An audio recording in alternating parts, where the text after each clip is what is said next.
C'est assez rare. Pour ceux qui ne me connaissent pas, mon nom est Bradley Maurice. J'ai le privilège d'être un des pasteurs à l'Église du Plateau à Montréal et d'avoir Éric Ricard comme un très, très bon ami. C'est vraiment un privilège pour moi d'être ici parce que j'aime tellement votre pasteur. Peut-être c'est bien qu'il ne soit pas là en ce moment pour pas que ça lui monte jusqu'à la tête, mais pour vrai, c'est un homme qui est un de mes héros, pas juste un ami. Sa persévérance, sa ténacité, sa foi en Dieu m'inspire beaucoup. Puis chaque fois qu'on se rencontre, ça m'encourage. Et quand on se rencontre, on prend souvent le temps pour prier pour nos églises. Donc, j'ai déjà prié pour vous, sans même vous rencontrer. Fait que là, c'est le fun de vous rencontrer. Donc, je voulais vous dire, vous êtes bénis d'avoir un homme comme Éric, honnêtement. Un homme imparfait, bien sûr, mais un bon pasteur. Donc, merci Seigneur pour Éric. Mais merci aussi à vous. Nous, notre église n'a pas commencé il n'y a pas très longtemps. C'était aussi une implantation d'église. Merci de faire partie d'une implantation d'église. C'est pas toujours facile, c'est pas toujours évident en termes d'offres, on peut dire. Tu sais, les services, les choses peut-être qu'on est habitué à vivre dans une très grande église. Parfois, c'est tough dans une plus petite église, mais c'est ça que ça prend pour partir une nouvelle œuvre. Ça prend que pour qu'une nouvelle communauté soit atteinte de l'Évangile. Merci. Si vous faites des sacrifices pour être ici, merci de les faire. Parce que les gens de vos communautés, les gens de Brossard, ils ont besoin de ça pour avoir l'Évangile ici, dans cette communauté. Alors, merci de payer le prix parfois, si c'est ce que vous ressentez vivre parfois. On l'a vécu aussi, on le vit encore. Et je vous apprécie beaucoup pour ce prix que vous payez. Donc, merci pour le privilège d'être là avec vous. Il fait beau. C'est l'été, c'est le temps de repos. Donc là, évidemment, on va parler de la mort. C'est logique, non? Vous voyez le lien? Non, pas du tout. Alors, moi j'aime ça parfois nous pousser dans des directions contre-intuitives parce que je pense que c'est peut-être là que le Seigneur nous parle le plus. Donc, on va tourner ensemble à la toute fin de 2 Timothée. Si vous êtes familier avec cette lettre, c'est une lettre écrite par l'apôtre Paul à son protégé, son fils spirituel Timothée, qui était pasteur à Éphèse, une ville importante dans l'Empire romain. Et Paul, il arrive vers la fin de sa vie. Il arrive vers la fin de sa vie, puis il veut donner à Timothée ses dernières instructions, ses dernières paroles. Et on va voir ensemble, il veut montrer à Timothée comment mourir. Comment bien mourir. C'est jamais trop tôt se préparer à mourir si tu es un chrétien. Alors c'est ça qu'on va regarder ensemble. 2 Timothée chapitre 4, je vais lire pour nous les versets 5 à 18.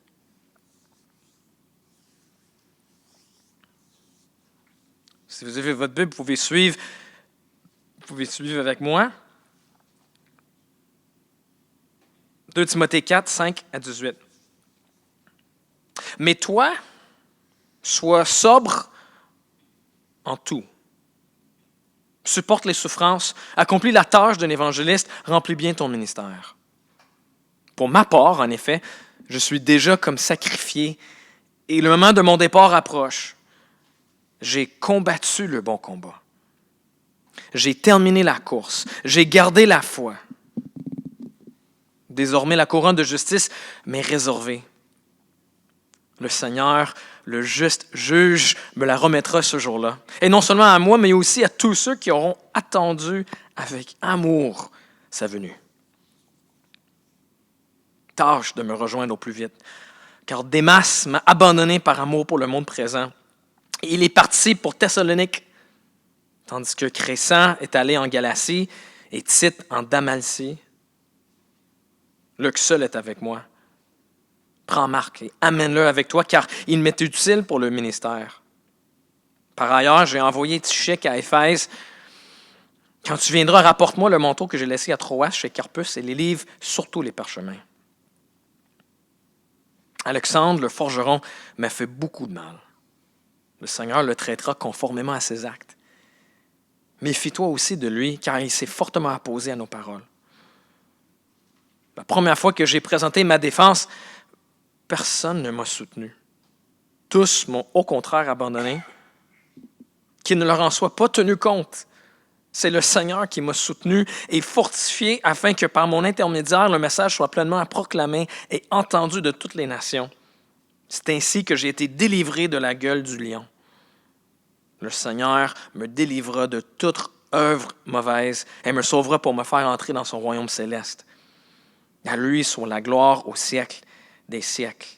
Amen.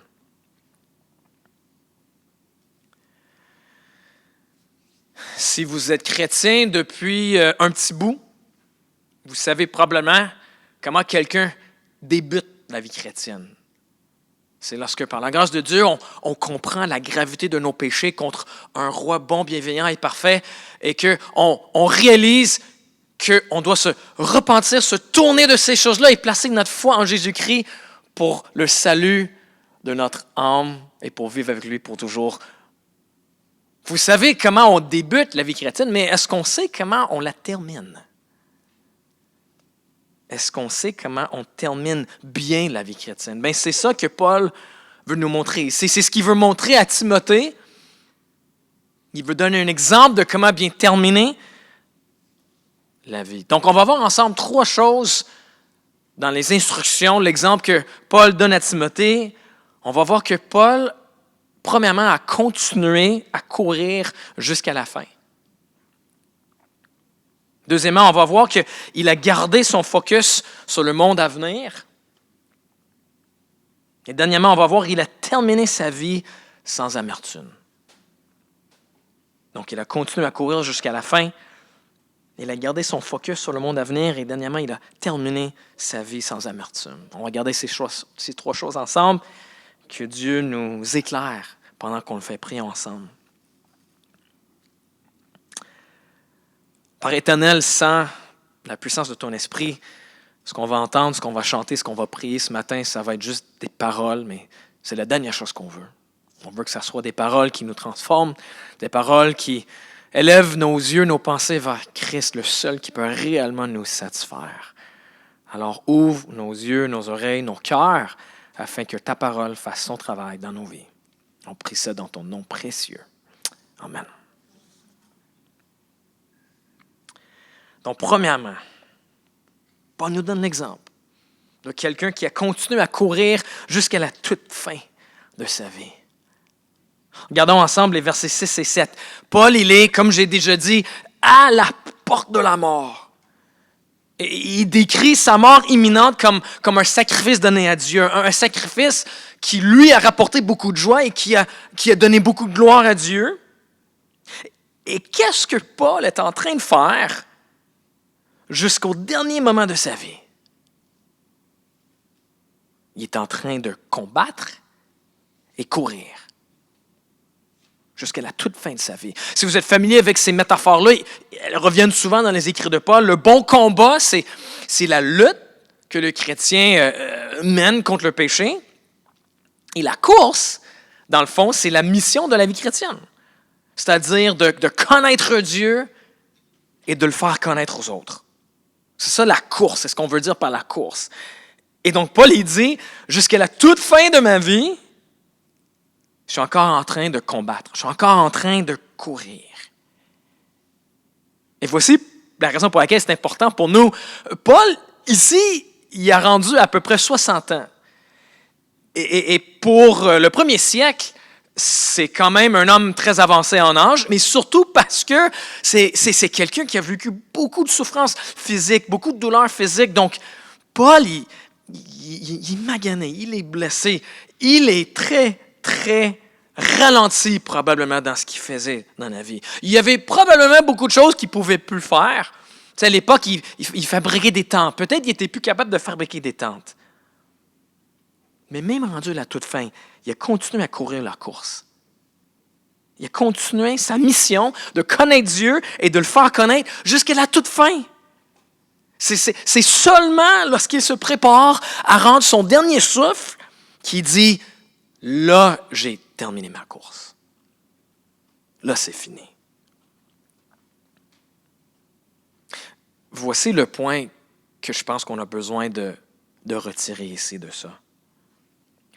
Un chrétien prend sa retraite de son travail, mais pas de sa course.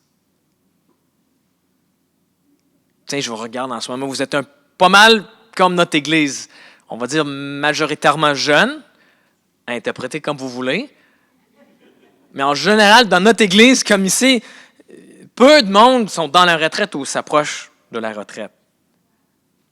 Mais pour ces gens-là, Paul veut vous donner un exemple de comment bien prendre sa retraite.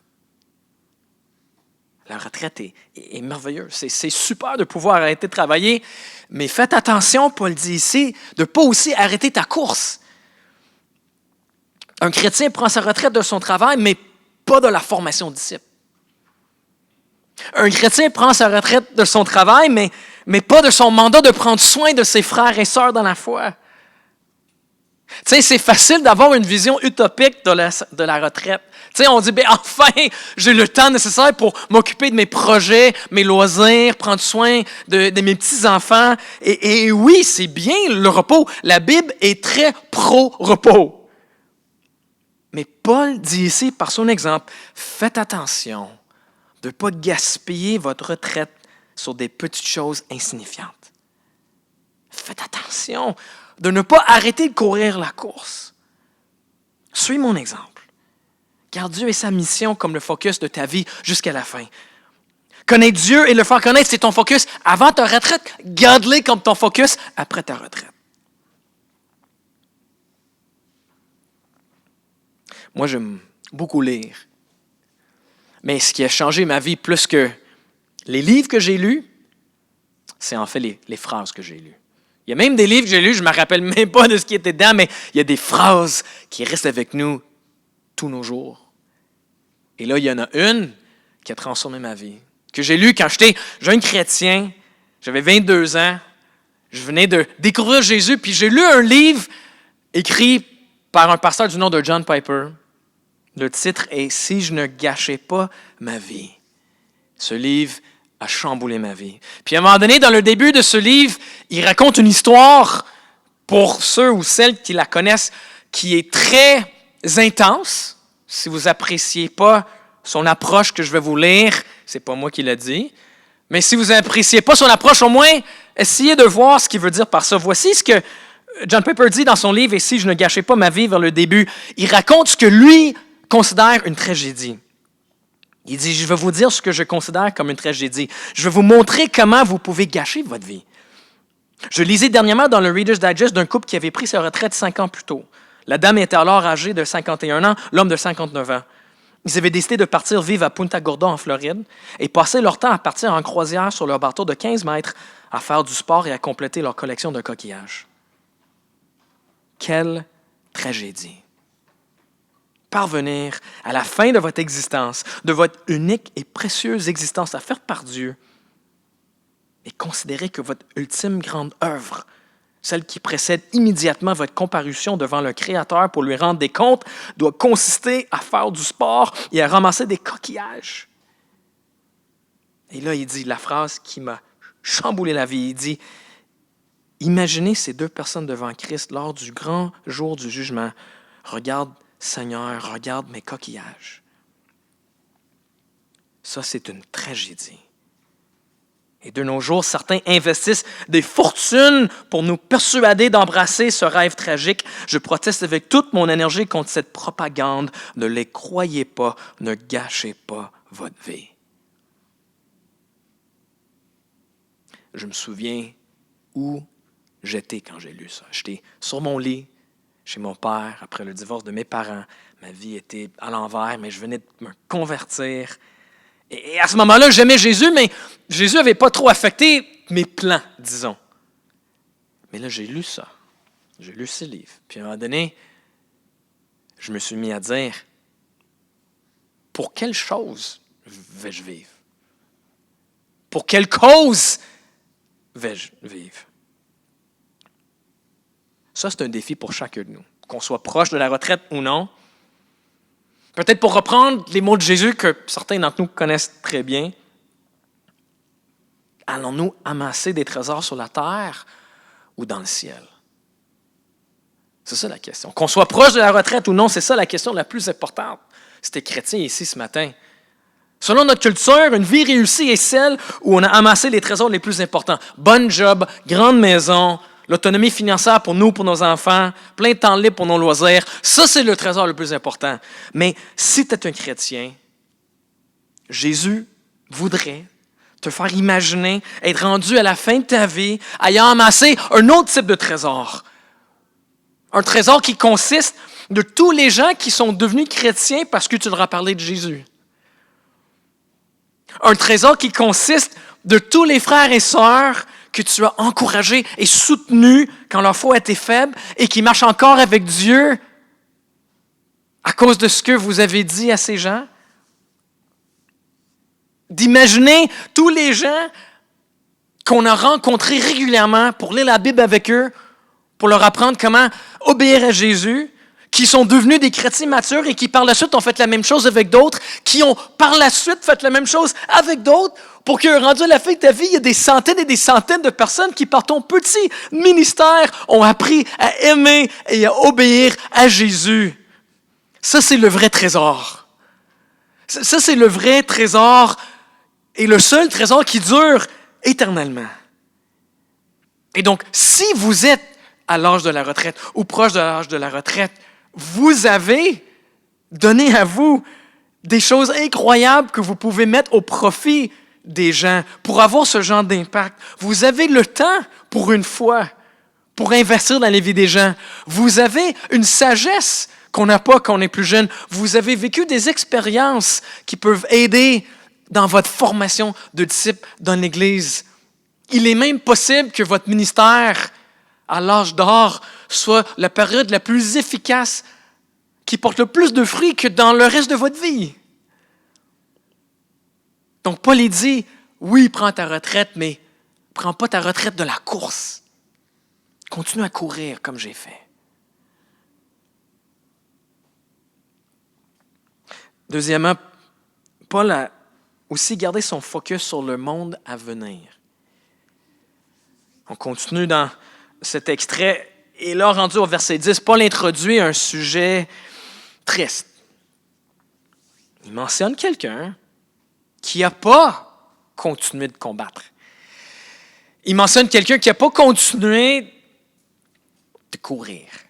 Un homme du nom de Démas. Et Paul dit que ce Démas l'a abandonné.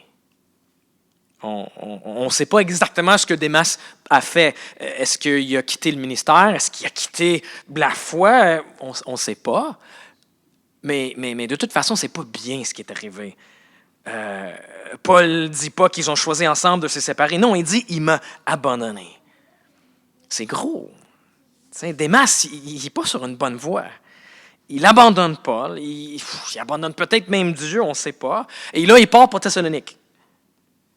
Pourquoi? Mais Paul nous dit exactement c'était quoi la raison. Il dit c'était par amour pour le monde présent. Par amour pour le monde présent. Qu'est-ce que ça veut dire? Que Démas a aimé le monde. Mais aimer le monde, c'est, dans le fond, de faire du monde présent, de ses conforts, de ses plaisirs, son objectif et sa joie. C'est d'aimer les choses qui viennent de Dieu, plus qu'on aime le Dieu qui en est la source. Aimer le monde, c'est d'avoir son cœur tellement attaché au confort et au plaisir de ce monde qu'il finisse par être plus important pour notre bonheur que Dieu lui-même. Et l'effet que ça peut avoir sur sa foi est majeur. Regarde, Démas a fini par tellement aimer le monde qu'il a tourné le dos à son ami, à son ministère et peut-être même à son Dieu. Donc si tu es un chrétien ce matin, Démas, c'est tout un avertissement pour nous. Parce que Démas n'était pas juste quelqu'un qui venait tout juste de suivre Jésus. Il n'a pas rencontré Jésus comme la semaine passée, et là, il est comme, non, m'aller poursuivre autre chose. Non, c'est quelqu'un qui servait Dieu avec Paul depuis quand même un bout. Il est mentionné 2 fois dans 2 autres lettres. Dans la lettre aux Colossiens Dans la lettre à Philémon, Démas est mentionné comme co-ouvrier avec Paul. Fait que c'est pas quelqu'un qui est nouveau. Et là, il finit par tout laisser. Et comment l'amour du monde peut amener quelqu'un à tout quitter?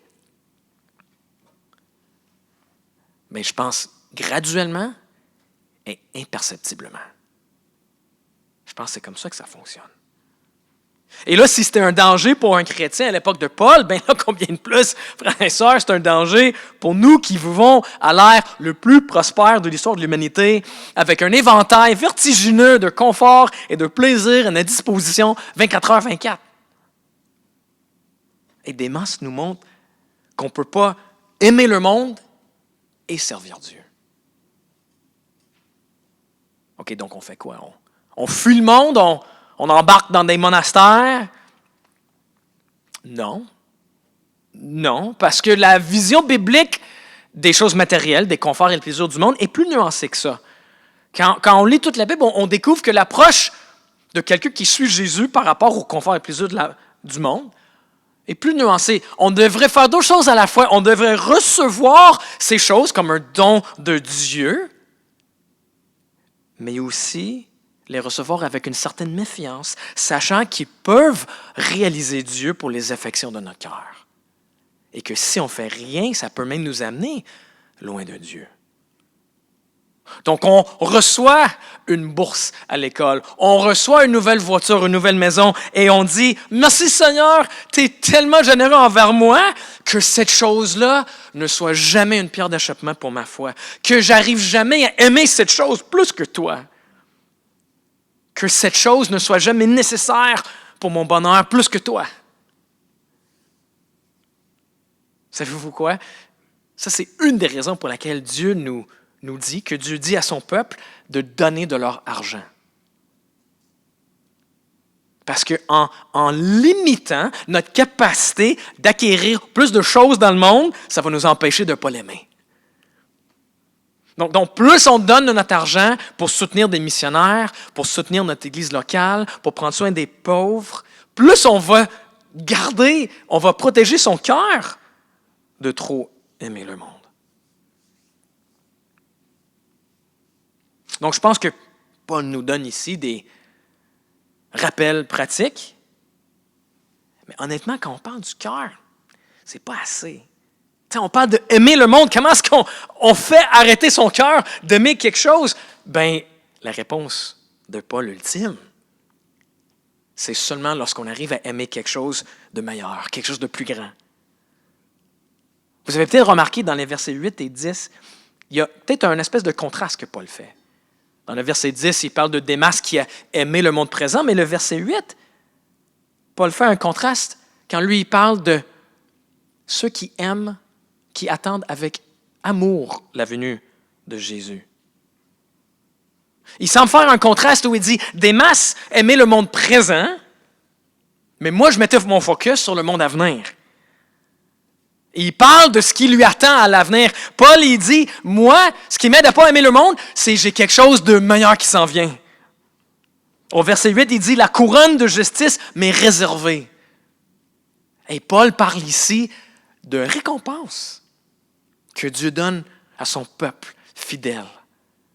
Ce n'est pas une métaphore. Il y a des vraies récompenses qui attendent celui qui a été fidèle jusqu'à la fin. Parfois, on a tendance à comme rendre nébuleux, mystifier le nouveau monde, le ciel. Et on finit par oublier que la Bible nous donne une image très concrète de ce qui attend le chrétien à la fin. Des vraies récompenses qui surpassent de loin tout ce qu'on peut trouver sur notre planète, dans notre monde. Des vrais repas ensemble avec la vraie bonne bouffe, avec du vrai bon vin. Je prends littéralement les mots de la Bible, si ça vous choque, pour communiquer le fait que ce qui nous attend est infiniment meilleur de ce qu'on peut trouver ici. Émilie et moi, ma femme et moi, on est des gros foodies. On aime tellement ça bien manger. Puis à un moment donné, on réalisait qu'on mettait peut-être un peu, on éprouvait peut-être trop de joie dans ces choses-là et pas assez en Dieu. Donc, dans le début de notre mariage, on avait commencé, tu te rappelles, on avait commencé après un bon repas, on allait à un resto incroyable, on finissait le repas et on se disait, chérie, le ciel est encore meilleur que ça. C'était, peut-être ça sonne quétaine, pour nous, c'était une petite façon de se rappeler de là, ce qu'on vient de vivre, c'est pas le top du top. Ça rentre peut-être dans la liste des 100 meilleurs restos au Canada, mais dans la liste au ciel, il n'est même pas sur la liste. Ce qui nous attend est infiniment meilleur. Alors, Paul nous pousse à avoir la pensée fixée sur ce qui s'en vient, les récompenses qui s'en viennent, mais pas juste les récompenses, mais regarde Jésus lui-même, le Seigneur, le juste juge qui me la remettra ce jour-là, et non seulement à moi, mais aussi à tous ceux qui auront attendu avec amour sa venue. J'aime tellement cette phrase. Tous ceux qui ont attendu avec amour la venue de Jésus. Hey, est-ce que parfois vous prenez le temps pour imaginer à quoi ça va ressembler quand Jésus revient? D'imaginer que dans un claquement de doigts, il fera disparaître ta nature pécheresse. Et là, pour la première fois de ta vie, tu vas pouvoir adorer Jésus sans l'effet du péché, avec tout ton cœur, toute ta force, toute ta pensée. Pour la première fois de ta vie, tu vas pouvoir aimer ton Sauveur avec un amour pur, libre de toute pensée de soi, de toute pensée distraite, de toute pensée indigne. On le verra face à face, on le connaîtra complètement. Et qu'est-ce qui peut comparer à ça qu'on trouve dans ce monde? Absolument rien. Et Paul dit, moi j'étais tellement focusé sur ça, cette pensée-là du retour de Jésus et de ce qui m'attend, cette pensée-là était tellement le focus de ma pensée que je pensais beaucoup moins les choses de ce monde. Parce que j'attendais avec amour cette chose. Je ne suis pas tombé dans l'amour des choses de ce monde. Je me suis servi de ces choses, absolument. J'ai même eu beaucoup de plaisir avec ces choses. Mais je ne les ai pas aimées. Parce qu'elles ne peuvent pas comparer à ce qui m'est réservé au ciel. Tu sais, c'est pas pour rien que, vous savez, c'est quoi la dernière prière dans la Bible?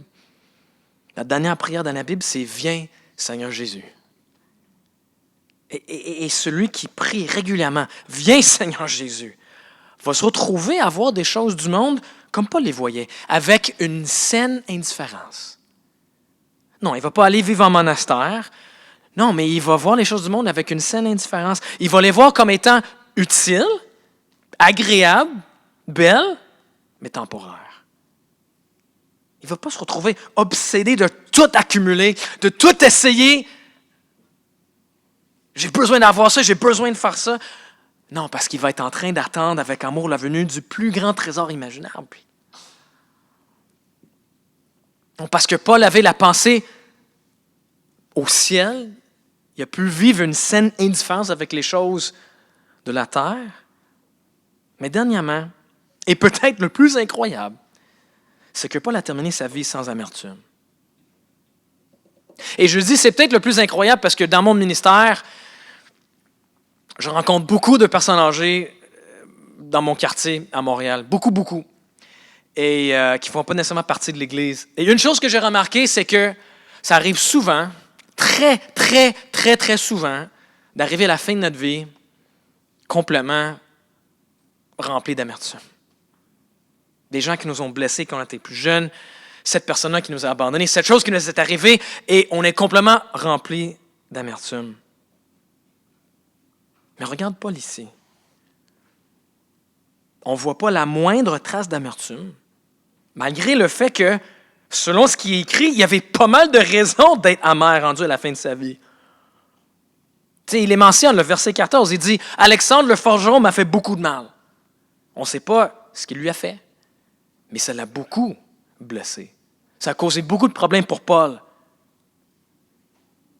Alors sûrement Paul va lui souhaiter du mal, il va exprimer sa colère, il va dire que non, c'est la faute à Alexandre, que cette église n'a pas fonctionné, que cette chose n'a pas fonctionné. Non, on ne voit rien de ça, n'est-ce pas? Non, Paul, il dit tout simplement, le Seigneur le traitera conformément à ses actes. Je laisse ça entre les mains de Dieu. Dieu, le juge parfait. Dieu, celui qui voit tout. Dieu, celui dont rien l'échappe, celui qui va régler les comptes. Saint Paul n'avait pas besoin de se venger, ni dans ses actions, ni dans sa tête, ni de tomber dans l'amertume, parce qu'il se disait, Dieu s'en occupe. Vous voyez, le jugement de Dieu est un des meilleurs antidotes à l'amertume. Quelqu'un va peut-être s'échapper à la justice humaine, mais pas à la justice divine. Aucun policier corrompu, aucun criminel en col blanc va pouvoir s'échapper à la justice de Dieu. Ils vont récolter ce qu'ils ont semé. Un jour, il y aura de la justice. Et si vous avez déjà vécu une injustice grave, quelqu'un t'a blessé, vous avez souffert, et qu'il n'y a pas eu une résolution, il n'y a pas eu justice, mais sachez, Paul dit, sachez que Dieu a vu ce qui t'est arrivé, et que même si cette personne s'est échappée à la justice humaine, un jour Dieu va régler les comptes. C'est le meilleur antidote contre l'amertume. C'est pour ça que Paul ne succombe pas à l'amertume, malgré ce que Alexandre lui a fait. Mais ce n'est même pas le seul malheur que Paul raconte dans ce chapitre. Au verset 16, il explique que lorsqu'il a comparu devant l'empereur Néro, personne n'est venu le soutenir. Hey, peux-tu imaginer? Peux-tu imaginer, pauvre Paul, il est devant l'homme le plus puissant au monde, l'empereur de l'Empire romain. Il risque de mourir le jour même, et là, il est seul, abandonné par ses amis. Personne n'est venu. Hey, les maux infligés par un Alexandre, c'est rien comparé à ceux infligés par nos amis, n'est-ce pas? Qui nous déçoivent, qui nous blessent. C'est le genre de choses qui peut nous rendre amers à vie. Mais encore une fois, au lieu de l'amertume, regarde la réponse de Paul au verset 16, qu'il ne leur en soit pas tenu compte. Paul pardonne à ceux qui l'ont abandonné. C'est incroyable. La souffrance, les épreuves n'ont pas rendu Paul amer. Regarde, il finit sa vie en train de louer Dieu. À lui soit la gloire au siècle des siècles. C'est comme ça qu'il termine. Comment il n'a pas terminé sa lettre en disant « Je suis rempli d'amertume, la vie est terrible, je suis fâché. » C'est incroyable. Comment pourrons-nous faire comme lui? Il y a juste une façon, les amis. C'est seulement lorsqu'on voit que la mort admirable de Paul rappelle une mort encore plus grande. Ça nous rappelle la mort de quelqu'un d'autre qui a été abandonné par ses amis. Quelqu'un d'autre qui termine sa vie en pardonnant à ceux qui l'avaient fait du mal, disant « Père, pardonne-leur, car ils ne savent pas ce qu'ils font. » Saint Paul nous donne peut-être ici un exemple, mais Jésus nous donne le pouvoir.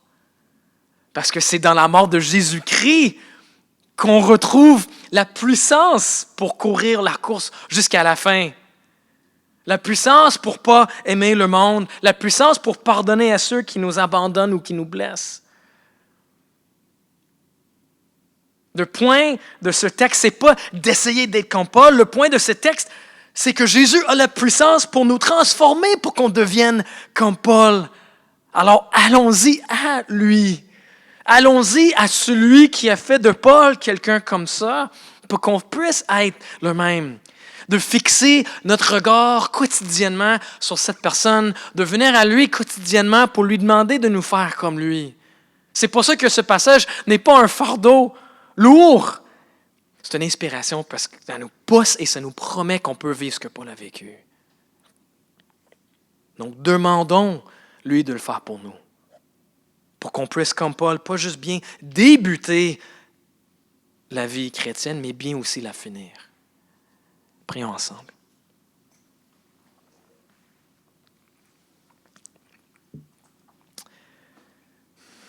Père Céleste, pour La plupart d'entre nous, moi le premier, l'idée de la mort est la dernière chose à laquelle je pense, surtout une journée comme aujourd'hui. C'est peut-être pour ça qu'on a besoin de se préparer déjà pour ça. On ne sait pas le jour prévu pour que tu nous enlèves et nous ramènes à la maison. Donc, on veut se préparer dès maintenant, afin qu'on puisse terminer la course comme Paul a fait, afin qu'on puisse pas aimer le monde comme Paul a fait, et qu'on puisse avoir la joie et pas l'amertume jusqu'à la toute fin.